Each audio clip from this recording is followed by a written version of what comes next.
So this lesson presumes that you have already created what I like to call whole flow. You have some whole flow, which you got a stable, whatever you like to call it, but you have some options, in other words, and you really should make sure that you do have options in this world in all things that you choose to do. And so once you have options, you now have negotiating power. You have the ability to say yes or to say no. And now you need to exercise it. For males, this is something most of you don't have. Many of you will never have because you're not ambitious enough to create this state. But once you've done so by doing your 3-a-days, I want you to do this. 1, raise your standards, which is to say the women have to meet certain criteria to be worthy of you. That's number 1. And those women who do not meet the criteria, you have to be strong enough and disciplined enough to turn them away, let them loose, open up the stable. Yeah, you're free. And get them up out of there. I'll tell you why. People, not only women, but people do not change. And what's worse is you might be thinking, well, yeah, Marquett, people change, or maybe you can't change someone, but if she says she wants to change, she's going to change. Not quite.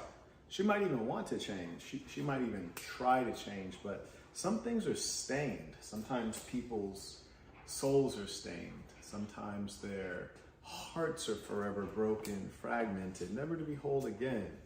And there's certain things that you might notice about a woman or hear her say. You got to take her seriously. You know, and it's interesting because they spend most of their time lying, right? Most people spend a lot of time lying.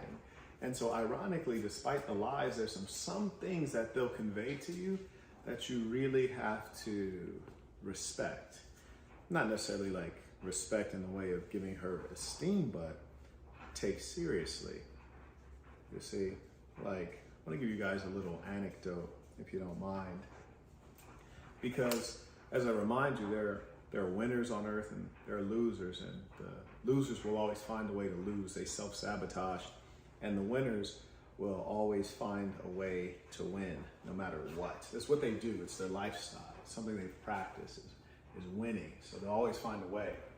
I was recently at a dinner with some fine people, very fine people, a lot of beautiful women, and gentlemen I respect. And there was a young lady there who was like right at the edge of what would be her prime, 25-year-old young lady. And she was having a conversation with the other women who are themselves beautiful. And, you know, it's a nice thing to see beautiful women talking to beautiful women. I just sit back and watch that. It's something I appreciate. So they said, well, how's your work? And she says, oh, well, you know, I don't want to work, which, you know, fair enough. Oh, yeah, newsflash, women don't like working. That's why they need a pee. You got to make them work. It's like they don't even want to work. You know what I mean? They just want to cool out, apparently. Apparently, they just deserve to relax all the time. But she said, I don't want to work. So then one of the other women with morals and with her life together, she says, oh, well, you want a husband, which is really what a righteous woman would think. You know, if you don't want to work and you don't necessarily have to, a reasonable way out of having to work for the man is get a husband. And then the young lady says, well, yeah, I guess so. And then at that point, I get curious. I hop in the conversation. I say, oh, okay, well, you want a husband? How's that going? She says, well, I mean, I'm out here. I'm available. I'm just dating. Oh, mind you, dating is code word for I'm in them streets. And you know the thing is for me, I think I'd rather deal with a woman who's recently out of like a long-term relationship as opposed to been dating, because what does that really mean, right? I tend to think that means she's been taking pipe left and right, hopping from you know what to you know what. But let's be real. It's not like she's gonna tell you the truth about that. You just have to assume that was the case, right? Especially when you know women are emotional beings, they're needy, they want to feel loved and respected and appreciated, they want attention, and they can get it very easily, so why wouldn't they, right? I suppose the likelihood of a woman not being promiscuous is the same likelihood as the average guy not watching adult content. Is very low. So, be careful. It's dangerous out here. And, oh yeah, by the way, you should get the Book of Dark Truths, because I tell you a lot more about female nature, about what you're going to experience and how to build the best life for yourself as a man. But it's a lot of things I can't say to the public, because, can't say everything out in public. But anyways, so the young lady says, I've been dating. And I said, well, you know what? Women like to say things like, I'm just going to wait till God brings me a man, or, if it's meant to be, it will be. And I'm just like, no. There's something wrong with you. Like you're dysfunctional, or you're deluded, or you're dishonest, or you have low characteristics, or you're lazy, you don't take initiative. There's all kinds of realistic explanations. Things don't happen by chance. They happen because you're dishonest, because you're lazy. So anyways, I said, well, you don't want to work. That's fair. Do you think that an average man could provide for you without you working? And she says, yeah, absolutely. Now we're in a restaurant, right? And an average man walks up. He's called a waiter. So I say to the waiter, gee gosh, buddy, do you think the average man in this city, which is a low-cost city in my opinion, Atlanta, it's not an expensive city. I said, do you think an average man could provide for a woman without her working? And he says, well, no. So then I turn to the young lady. I said, see, it's not possible. And she says, oh, well, I'm more simple. Like, I don't need a man that has a lot of money, or even, like, he could even have less than average. I'm from the South, so I wouldn't mind living on a farm. And in my head, I just like stopped talking at this point, because in my head, I'm kind of like, a farm? You mean like a man who's basically a significant landowner? Acres upon acres, that's what a farm would require. And in addition to acreage, you'd have to have farm equipment to till the soil, to maintain and cultivate. You'd have to have seed, and also probably animals, which are, I guess, livestock is probably not that cheap.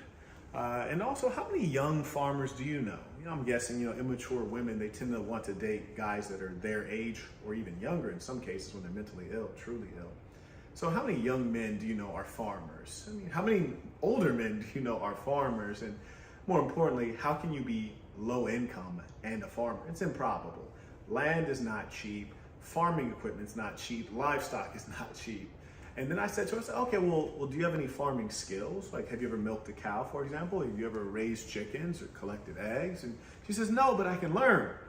I said, okay, well, what if you meet a guy and he's not quite where you want him? He can't provide for you, but he can learn. He can learn how to earn. He can learn how to buy a farm. He can learn all that. She said, no, he needs to already have the farm. I said, oh, so he has to like already be solid, but you can learn on the job. She was like, I was like, oh, okay. And in my head, I'm kind of thinking, well, who are you? Who are you that you're so worthy of love? You're so worthy of a provider and a good man that you can be in the process of becoming something, which you're currently nothing, and he has to already be established. And while him being established and having merit and resources, he wants you, who are currently in a state where you're not even happy. Wow, shocking. And then I thought what was even more bizarre than that, one of the reasons that she's losing in life is, so she's looking for a man who can afford to provide for her, and a man who would have a farm, which is to say like a large parcel of land where you can cultivate things.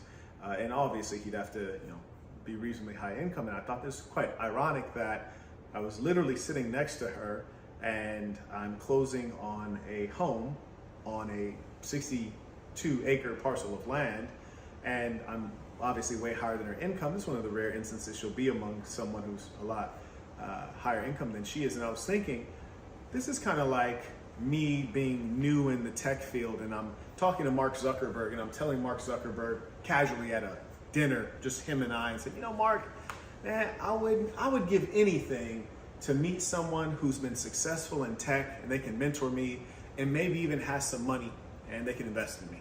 I'm telling Mark Zuckerberg that as though he's not Mark Zuckerberg, head of one of the largest software companies with billions of dollars behind him.